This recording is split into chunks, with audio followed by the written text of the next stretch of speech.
Sir next question से last 2-3 प्रश्न लेंगे, मैं जानता हूं सर आपको देर हो रही है। सर ये है कि रेलवे रिक्रूटमेंट ने का एक्सरसाइज करी थी, स्टार्ट करी थी, फिर बीच में कोविड आ गया, हमने काफ़ी उसमें काम किया भी है।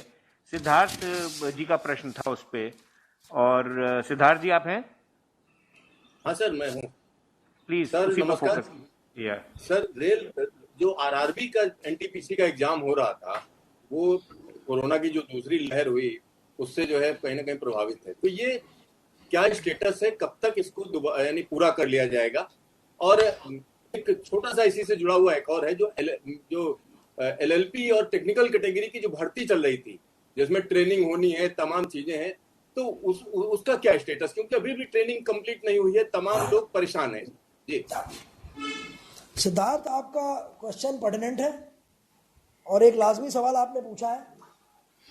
एज फार एज रेलवे में हम अगर आप देखा जाए तो हमारे पास से जो हम लोगों ने अपने पोस्टों को भरने की प्रक्रिया शुरू की थी, इसमें कुछ एरियाज़ में कुछ हमारे जो सेंट्रल एडवर्टिजमेंट्स निकले थे उसके हिसाब से हम लोगों ने लास्ट ईयर ग्रुप डी की भर्ती की थी।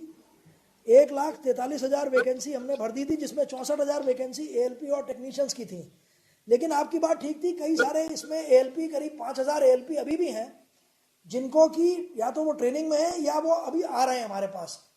क्योंकि जैसे कि आपको मालूम है, कई स्टेट्स में भी इस तरह के इंस्ट्रक्शंस हैं हमारे पास कि ट्रेनिंग सेंटर्स अभी चालू नहीं है पूरी तरीके से।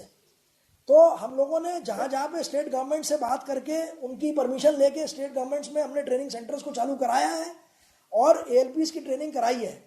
इसीलिए ये नंबर अब घट के इतना रह गया है। लेकिन मुझे उम्मीद है कि अगले 1 महीने में ये भी सब लोग काम पे आ जाएंगे, मतलब at least they will be joining the training. जैसे आप बता रहे हैं कुछ लोगों को अभी कॉल लेटर मिले हैं या मिलने वाले हैं, but they are yet to start the training. तो जो माइंड में दुविधा रहती है वो खत्म हो गई है। They will most likely be joining training within a month और a month and a half, depending on ये जिस जगह पे स्टेट गवर्नमेंट्स की हम लोगों के ऊपर खास तौर से उन्होंने कह रखा है कि ट्रेनिंग को अभी आप ना शुरू करें। लेकिन कोशिश यही है कि हो जाए। अब मुझे लगता है कि ये कोविड की इसमें पेंडेमिक में भी काफ़ी कमी आ रही है, तो उम्मीद है कि 1 से 1.5 महीना या 2 महीने में सारे के सारे लोग, जो बचे हुए लोग भी हैं, वो भी ट्रेनिंग शुरू कर देंगे। और जिनकी ट्रेनिंग ऑलरेडी चल रही है, जहाँ पे इस तरह का रोक नहीं है, वो भी पूरा हो जाएगा। अब आपकी बात थी एनटीपीसी कैटेगरी की। एनटीपीसी कैटेगरी की नोटिफिकेशन जो हम लोगों ने निकाली थी, इसमें करीब 1 करोड़ से ज़्यादा लोगों ने अप्लाई किया था। और एनटीपीसी कैटेगरी में हमारे पास जो वैकेंसीज थी, करीब ये मेरे हिसाब से करीब इसमें वैकेंसीज जो थी वो 36,000 थी।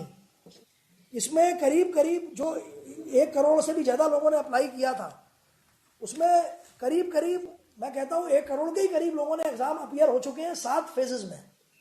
लास्ट का जो फेज था ये मई और जून वाला, ये अफेक्ट हो गया बिकॉज ऑफ द कोविड।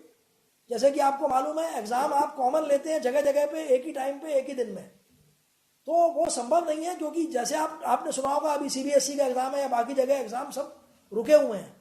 जैसे ही हमें क्लियरेंस मिलेगा तो हम ये जो बचे हुए लोग हैं इनको भी हम बहुत जल्दी पूरा कर देंगे एग्ज़ाम इनका। तो ये बेसिक एग्ज़ाम इसलिए नहीं रुका है कि बेसिकली कोई और लिमिटेशन था। अगर होता तो हमने बाकी एग्ज़ाम भी नहीं किया होता। तो अगर 1 करोड़ से ज़्यादा का हम एग्ज़ाम ले चुके हैं, ये इस बात का द्योतक है कि exam is held seriously, people are appearing. और मुझे उम्मीद है कि ये जैसे ही ये पेंडेमिक का मामला ख़त्म होगा, क्योंकि हर एक गवर्नमेंट का अपना अलग अलग है, ये जो आप जो करवा रहे हैं ये इसका नोडल आरआरबी चेन्नई है जो इसको दिया गया है काम। तो वो सबसे पहले बात करते हैं आरआरबी से, स्टेट गवर्नमेंट से, कि कहाँ पे जहाँ हमारे सेंटर्स हैं वहाँ पे क्या व्यक्ति आ पाएंगे। हमारे पास इसके अलावा बहुत सारे रिक्वेस्ट कैंडिडेट के भी आते हैं आरआरबी में कि अभी हम किसी भी पोजीशन में नहीं है आने के लिए। तो इन सबको नज़र रखते हुए हम ये भी देख रहे हैं कि एक प्रैक्टिकल तौर पे एग्ज़ाम कराएं, क्योंकि ये आप भी समझेंगे कि कोई एग्ज़ाम आपने जल्दीबाजी में करा लिया और बाद में आपके पास रिप्रेजेंटेशन आ गए, तो that will also be not be nice. But I can want to assure you कि एग्ज़ाम होगा और रेगुलर तौर पर ये आगे चलता रहेगा।